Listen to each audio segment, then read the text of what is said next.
Welcome to the Self Storage University podcast, where you will learn the correct way to identify, evaluate, negotiate, perform due diligence on, renegotiate, finance, turn around, and operate self-storage facilities.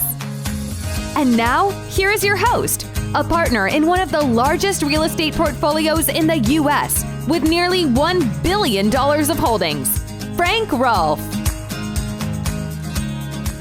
The advent of the internet was a wonderful thing and impacted so many parts of our life, and that includes how you look for a self-storage facility. This is Frank Rolfe, the Self Storage University podcast. We're going to be talking about online listings, how they work, things to watch out for, where the opportunities lie. So what is an online listing anyway? Well, we all know how to go to Etsy, we know how to go to eBay, we know how to go to Amazon. But when you're looking at commercial property, many people then go to a website in particularly known as LoopNet.com. Now, what is so great about LoopNet.com? Well, they pretty much, when it comes to self-storage facilities for sale, they kind of dominate that space as they dominate many other sectors of commercial real estate. So what it is, it's just like Amazon or eBay or Etsy, only it's for self-storage facilities for sale. They can be placed on the website either as a mom and pop seller or as a broker who represents the mom and pop seller. They come in all shapes, all sizes, all dollar amounts, all over the nation. If you go to LoopNet.com, you'll see the site is not that difficult to navigate. All you enter in is you're looking for a self-storage facility, and up will pop a map which shows all of the self-storages. Right now, there's about 350 available on the website, and they are strewn pretty much across America if you look at the interactive map they have with all the little dots. And you are freely allowed to click on any of the dots to look at any of the properties or in the geographic area that you seek. Now, the first thing you'll notice when you look at the properties on a little more micro level than just the dots on the map, that some provide you lots and lots of information and some provide you very little. So you'll find some that are attached to complete packages that have the entire rent roll, profit and loss, photographs, the whole thing. Others just have maybe just a photo or even a stock photo, and it just tells you roughly where it's at. The first thing to know between these two cuts is the ones that give you all the information are probably the safer ones. The ones who don't give you full information, typically there's things they're trying to hide from you. They're trying to get you interested in it a little bit without telling you the whole story.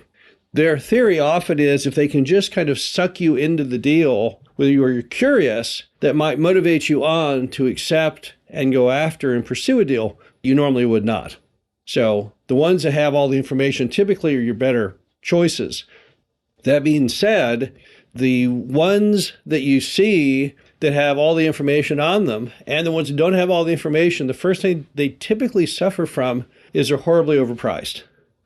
Now, why is that? Why are so many things on LoopNet or any online listing, why are they often priced so high?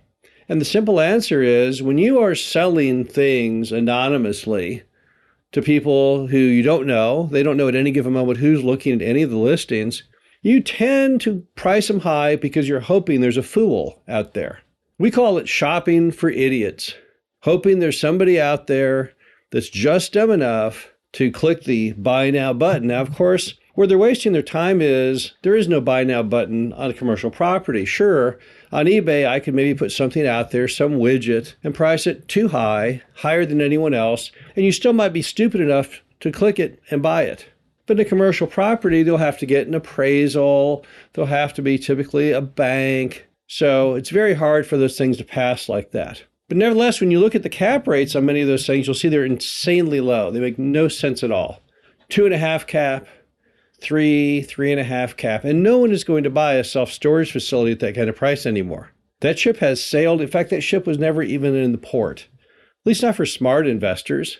With interest rates where they are currently, there's no way you're going to look at buying anything that's lower than the interest rate on the debt. So you're not looking at things at 3 caps. You're looking for stuff that's more like 7 and 8 caps. So what does it mean? It means many of those deals are only going to work if you get the price knocked down a lot. Some of the deals we've bought over the years that we've bought online, we've had to offer and have to tie it up at 50% less than the asking price. We bought a deal in Springfield, Missouri for 50% less than what the online listing said, and the online listing was marked firm. We went to them and said, hey, I know it says firm, but hey, it's not selling because this is all it's worth. But if you're interested, let me know. And about 2 weeks later, they called up and said, is that offer still on the table? Now, why would someone price it so low and leave it on there so long? Well, because every day they dream of some moron coming in and paying too much for it. But those dreams rarely ever happen. If you look at the bottom of the listing, it tells you when the listing was placed on LoopNet. And pretty much all online services show that.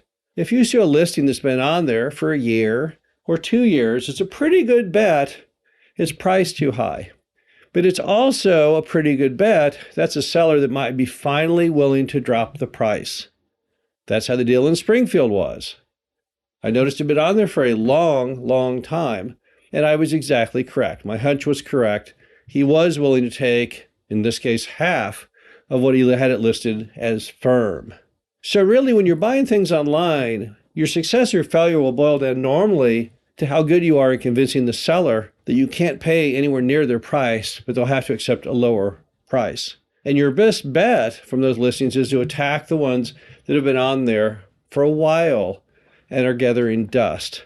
Now, how do you explain to somebody that the deal is priced too high and you can't offer anywhere near that amount? Just tell them the truth. Tell them, hey, I've run the numbers on this. This is where I come out on it. Tell me what I'm doing wrong. See what they say. Often that gives you an inclusive door for them to say, you know what? I think maybe you're right. I think maybe I've had it priced too high now. So here's my new pricing.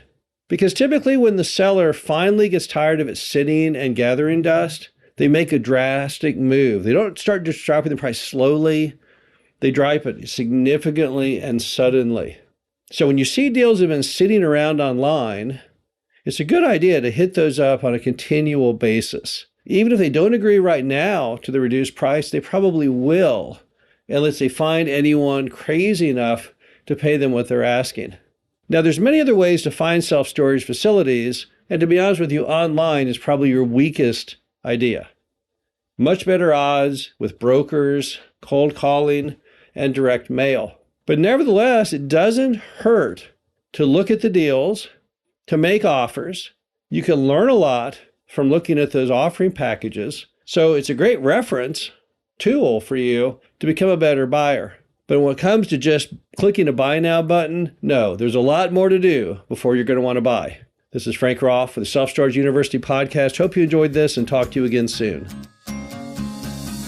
Thank you for listening to the Self Storage University podcast.